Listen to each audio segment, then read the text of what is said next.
ইসলামের পারিবারিক বন্ধনটা অটুট, যা পশ্চিমাদের নাই, ইহুদ খ্রিস্টানদের নাই, বিধর্মীদের মধ্যে নাই। পরিবারের বন্ধন নাই, ছেলে মাকে মেয়ে, মাকে মা বলে ডাকতে চায় না, আমার বাবাকে শ্রদ্ধা করতে চায় না। কেমনে করবে বলেন?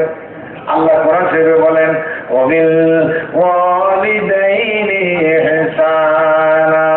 2 নম্বর দেওয়া হলো মাতা পিতার সাথে ভালো ব্যবহার করো, সদয় ব্যবহার করো, সৎ ব্যবহার করো। কেন ব্যবহার করতে হবে? কোরআন বলে, ওয়াসাইনা ইনসানা বিওয়ালিদাইহি ইহসানা। আমি মানুষকে নির্দেশ দিয়েছি, অর্ডার দিয়েছি, তারা মাতা পিতার সাথে সদ্ভাব বজায় রাখে, সুন্দর সদ্ভাব বজায় রাখে। কারণটা কি? হামালাতুহু উম্মুহু কুরহা ওয়া ওয়াদাতুহু কুরহা। কারণ তার মা অনেক কষ্ট করে 10 মাস পর্যন্ত তার পেটে ধারণ করেছিল। তার মা অনেক কষ্ট করে তার প্রসব করেছিল। প্রসব বেদনা যখন কোনো মায়ের উঠে যায়, তখন ওই মা আর দুনিয়ায় বেঁচে থাকবে এটা চিন্তাও করতে পারে না। এই আমার সন্তান পেটে থাকলে মা ওই প্রসব যখন করবে তার আগে আগে স্বামীকে গোপনে ডাক দিয়ে বলে, স্বামী, দীর্ঘদিন যাবত তোমার সাথে আমি ঘর সংসার করেছি, আমার মনে হয় আমি এবার আর বাঁচবো না। আমার প্রাণের স্বামী, যদি কোনো বেয়াদবি করি, যদি কোনো অন্যায় করি, আমার মেহেরবানি করে মাফ করে দিও। আমার মনে হয় সন্তান অবশ্য আমি মারাই যেতে পারি। আমার ভাইয়েরা, মায়ের প্রতি, ওই বাবার প্রতি এহসান করার জন্য ইসলামী সংবিধানের 2 নম্বর ধারা সন্নিবেশিত করেছেন আল্লাহ রাব্বুল আলামিন। আল্লাহ বলেছেন, আমি আল্লাহর ইবাদত করার সঙ্গে সঙ্গে তোমার মাতা পিতার খেদমত করবে। লিখেছেন যে আল্লাহর ইবাদতের সাথে মাতা পিতার খেদমতকেও ফরজ করে দিয়েছেন। আসমা রাদিয়াল্লাহু তাআলা আনহা রাসূলের কাছে বলতেন, হুজুর, আমার মা মুশরিকা, আমার মা কাফের, আমার কাছে আসে, আপনি কি খেদমত করতে পারি? আল্লাহ রাসূল অবশ্যই করবে। তোমার মা কাফের হলেও তাকে খেদমত করবে, খাইতে দিবে, কাপড় দেবে, যত্ন করবে, তেল মাখাবে, যত রকমের যত্ন করা দরকার সব যত্নটুকু করবে। শুধুমাত্র তোমাকে যদি কুহুরির দিকে ডাকে তাহলে ওইটা বাদ দিয়ে সব যত্ন তারি করবে। তোমার বাবাকেও যত্ন করবে, মাকে যত্ন করবে। তাই আমার মা বাপ যদি কাফেরও হয়, তাকে খেদমত করতে ইসলাম অর্ডার দিয়েছে। শুধু কুহুরির দিকে ডাকলে ওটা দাঁড়ায়, অনিসলামী কাজের দিকে ডাকলে, ইমান বিরোধী কাজের দিকে ডাকলে সেটা থাক। আমার ভাইরা, আল্লাহ রাসূল সাল্লাল্লাহু আলাইহি ওয়াসাল্লাম বলেন, আন মুআবিয়া ইবনে হাইদা আল-কুশাইরি রাদিয়াল্লাহু তাআলা আনহু قال قلت يا رسول الله من أبد। হযরত মুআবিয়া ইবনে হাইদা আল-কুশাইরি রাদিয়াল্লাহু তাআলা আনহু বলছেন, আমি আল্লাহর নবীকে একদিন জিজ্ঞাসা করলাম, ইয়া রাসূলুল্লাহ, ইয়া হাবিবাল্লাহ, আমার কাছে ভালো ব্যবহার পাওয়ার সর্বপ্রথম দাবিদার কে? ক্বালা উম্মুকা। আল্লাহ রাসূল বললেন, তোমার মা। ক্বালা কুলতু সুম্মা মান। আমি হযরতকে বললাম, হুজুর, তারপরে কে? ক্বালা উম্মুকা। হুজুর দ্বিতীয়বার বললেন, তোমার মা। ক্বালা কুলতু সুম্মা মান। আমি হযরতকে তৃতীয়বার বললাম, হুজুর, তারপরে কে? আল্লাহ রাসূল তৃতীয়বার বললেন, ক্বালা উম্মুকা, তোমার মা, তোমার মাকে খেদমত করবে। তারপরে রাবি বলছেন, রাসূলের সাহাবী মুআবিয়া ইবনে হাইদা আল-কুশাইরি বলছেন, আমি ক্বালা কুলতু, আমি রাসূলকে বললাম, সুম্মা মান, হুজুর, তারপরে কে? সুম্মা আবাকা। হুজুর চতুর্থবার বললেন, তোমার আব্বা। সুম্মা আল-আকরাব ফাল-আকরাব। তারপরে যারা নিকটে তাকে খেদমত করবে, তারপরে যারা নিকটে তাকে খেদমত করবে।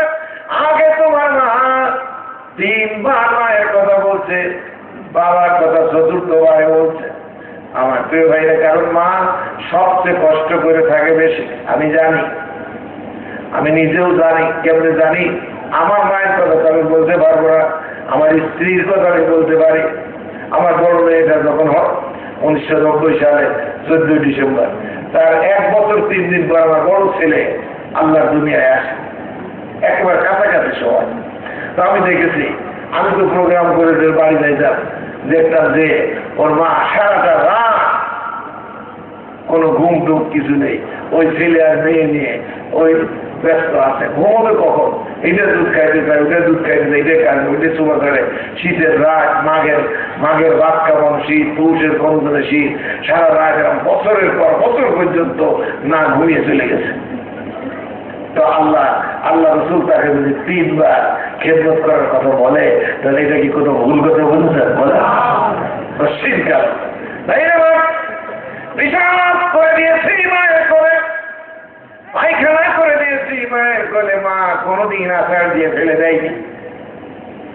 দিয়েছে? বলে কোনদিন আচার দিয়ে ফেলে দেয়নি, বরং পেশাবটা পরিষ্কার করেছে, পায়খানাটা পরিষ্কার করে আবার নিজের গরম কাপড়টা নিজের গায়ের থেকে খুলে আমার গায়ে জড়িয়ে বুকের সঙ্গে জড়িয়ে ধরে রেখেছিল, যেন ছেলের আমার নিউমোনিয়া না হয়। সত্যি না মিথ্যা বলে?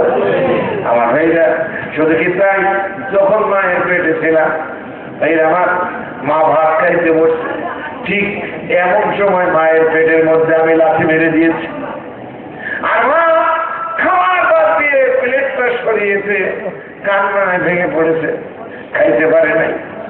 এদিকে শরীরে রক্ত শূন্যতা, পা হাত পা ফুলে গেছে, হাঁটতে পারে না, চলতে পারে না, কাজ করতে পারে না, খাইতে পারে না।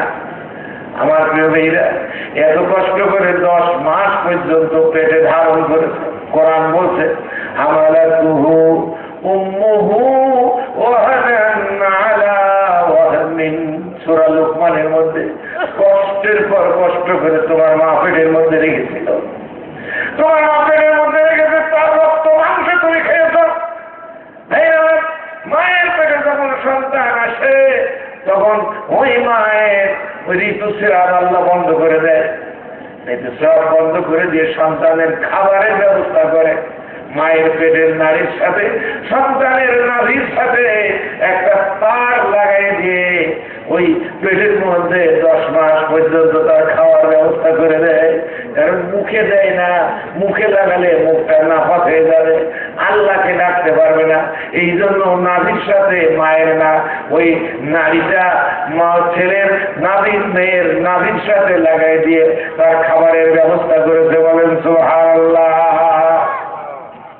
আমার ভাইরা, দুনিয়াতে আসার 6 মাস আগের থেকে মায়ের স্তনের মধ্যে, মায়ের বুকের মধ্যে দুধ গরম করে আমার আপনার খাবারের ব্যবস্থা করে দিয়েছিল আল্লাহ।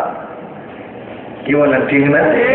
মায়ের যে দুধ, বুকের যে দুধ, আপনি হাতে করে দেখলে দেখবেন গরম।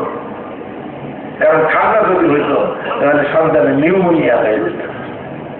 শুধু কি তাই, সেই স্তনের বোর্ডটা দিয়ে দুধ বের হয়, আল্লাহ ইচ্ছা করলে একটা ছিদ্র তো করে দিতে পারতেন।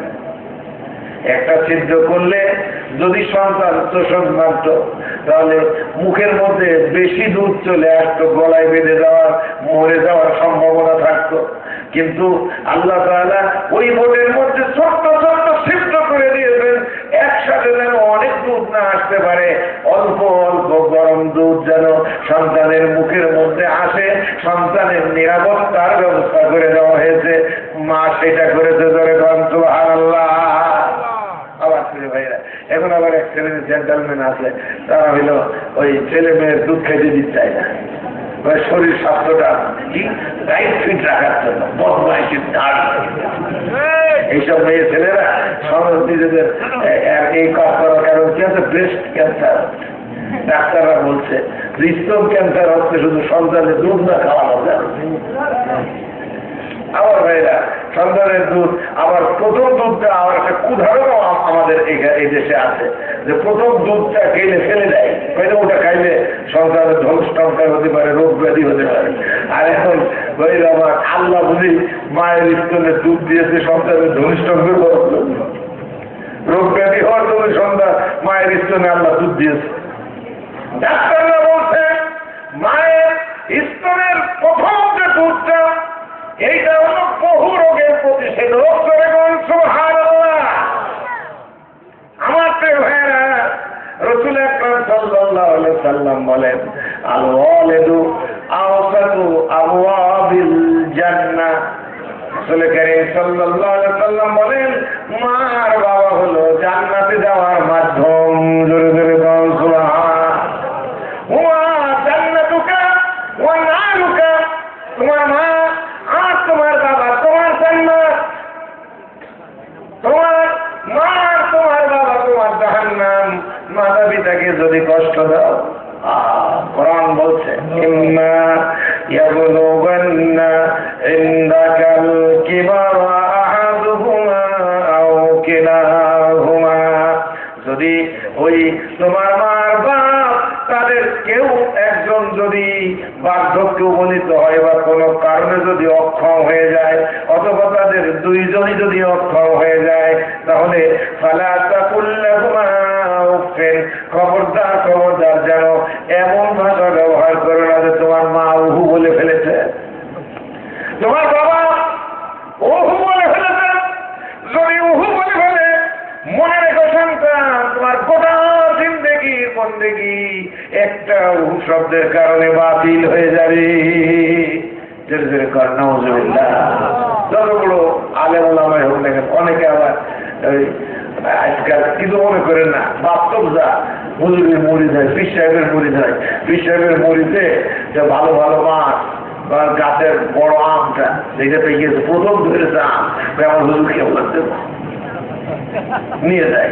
তারপরে কাঁঠালটা ভালো বাসনা কাঁঠাল হুজুরির থেকে, তারপরে এই ভালো ভালো খাবার কলা ধরে দেয়, বড় খান, এই যে হুজুরি তোমার প্রথম কাজ। কিন্তু মা বাড়ি রয়েছে, বাবা বাড়ি রয়েছে, ওদিকে খেয়াল করে না। আমার হুজুরির কাছে নিয়ে যায়, আলেম সাহেবের কাছে নিয়ে যায়।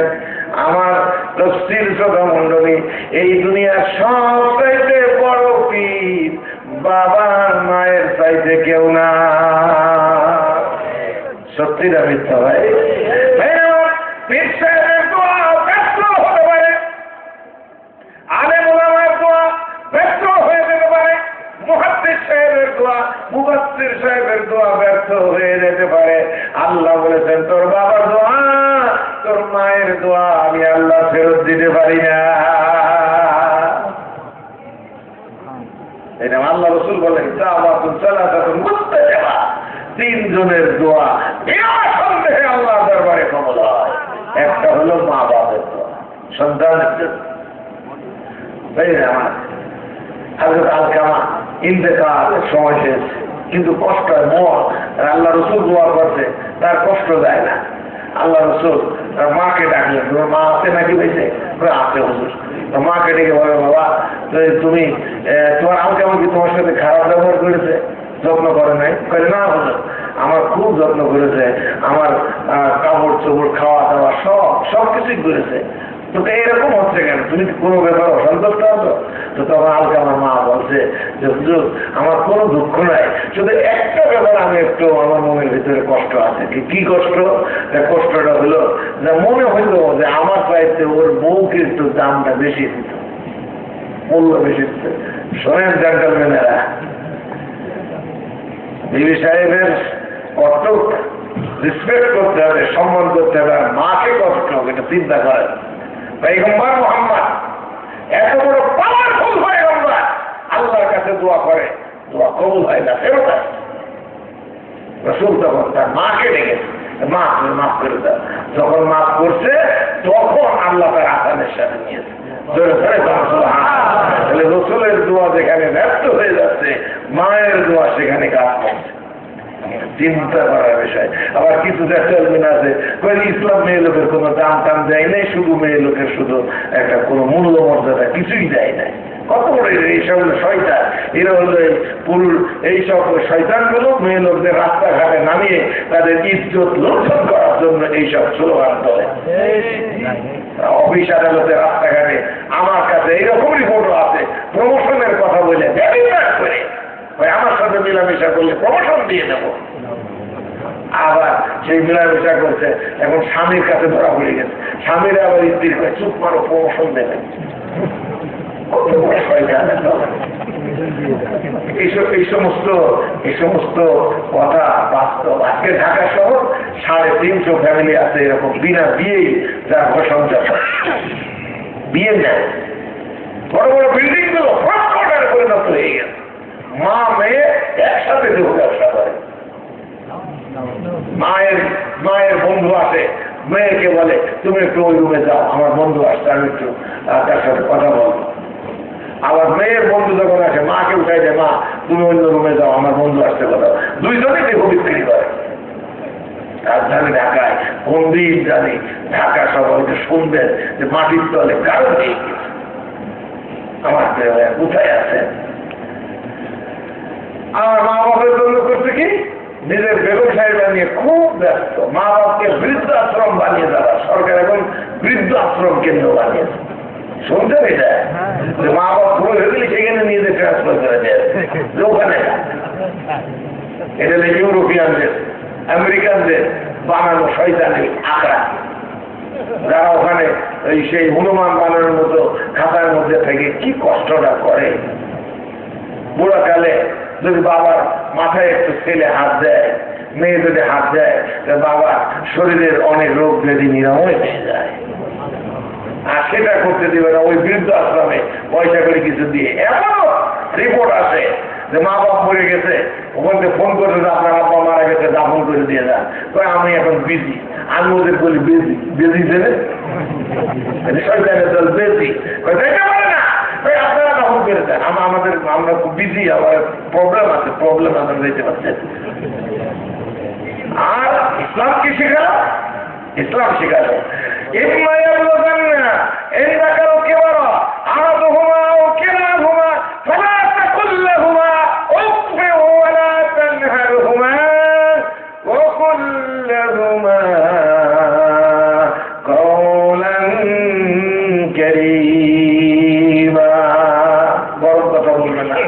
মিষ্টি মিষ্টি কথা বলবে। তোমার কি মনে নাই একদিন তার নিরাতে তুমি বাবার ঘাড়ের উপরে চড়েছিলে, বাবার ঘাড়ের উপরে চড়ে উঠানের উপরে তোমার আব্বা তোমারে নাচাচ্ছিল, আর তোমার আব্বাকে তুমি বারবার বলছিল বাবা ওটা আকাশে কি দেখা যায়? তোমার আব্বা বলছিল আব্বু ওটা চাঁদ বাবা। তারপর তুমি আবার বলছো আব্বু ওটা কি? বাবা ওটা চাঁদ। তুমি আবার বলেছো আব্বু ওটা কি? বলেছো আবার ওটা। একবার, দুইবার, তিনবার, চারবার, পাঁচবার প্রশ্ন করেছো। তোমার আব্বা তোমারে রাগ করে কোলের থেকে কাঁধের থেকে মাটিতে ফেলিয়ে দেয়নি, বরং কাঁধের থেকে নামায়া বুকের সঙ্গে জড়িয়ে ধরে মুখে 2টা চুমা দিয়ে বলেছিল বাবা আল্লাহর সৃষ্টির চাপ তুমি বোঝো না, ওটা আল্লাহ সৃষ্টি চাঁদ বাবা তুমি বোঝো না। বুকের সঙ্গে জড়িয়ে ধরে মুখে চুমা দিয়েছিল। সেই বাবা একটা প্রশ্ন করলেই তুমি খেপে যাও, তার উপরে গরম হয়ে যাও, চোখ 2টা গরম করে কথা বলো। মনে রেখো ওই চোখের মধ্যে জাহান্নামের লোহা পুড়ায় পুড়ায় চোখের মধ্যে দিয়ে তোমার শাস্তি দেওয়া হবে। বলেন নাউযুবিল্লাহ। আল্লাহ রাসূল বলেন কেউ যদি তার মাতা পিতার দিকে খেদমত করে মহব্বতের দৃষ্টিতে একবার তাকায়, মক্কা শরীফে মদিনা শরীফে 3 লাখ, 3.5 লাখ, 4 লাখ টাকা খরচ করে, 5 লাখ টাকা খরচ করে হজ করতে গেলে সেই হজ কবুল নাও হতে পারে। কিন্তু যদি বাবার দিকে মায়ের দিকে মহব্বতের দৃষ্টিতে একবার তাকাও, তাহলে আল্লাহ রাসূল বলেন বাবা তোমার আমল নামায় একটা কবুল হজের সওয়াব লিখে দেওয়া হবে। সাহাবী জিজ্ঞাসা করেন ইয়া রাসূলুল্লাহ ইয়া হাবিবাল্লাহ যদি 100 বার কেউ তাকায়? আল্লাহ রাসূল বলেন সাহাবী 100 বার তাকালে 100 বারই আল্লাহ কবুল হজের সওয়াব লিখে দিবে। মনে করি আল্লাহর ধন ভান্ডারের কোনো কমতি নাই। এই আমার আজকে ইসলামে শিক্ষা না থাকার কারণে শিক্ষা নামও রাখছে টুম্পা দুম্বা ধনী ফনি ভনি, কোনটা মুসলমানকে কি কিচ্ছু বোঝা যাচ্ছে। সত্যি না মিথ্যা ভাই? আগে মুসলমান যদি সূর্যোদয়ের তাপানে কোনো মুসলমানের নাম বলা হতো, একটা লোকের নাম বলা হতো, বাংলা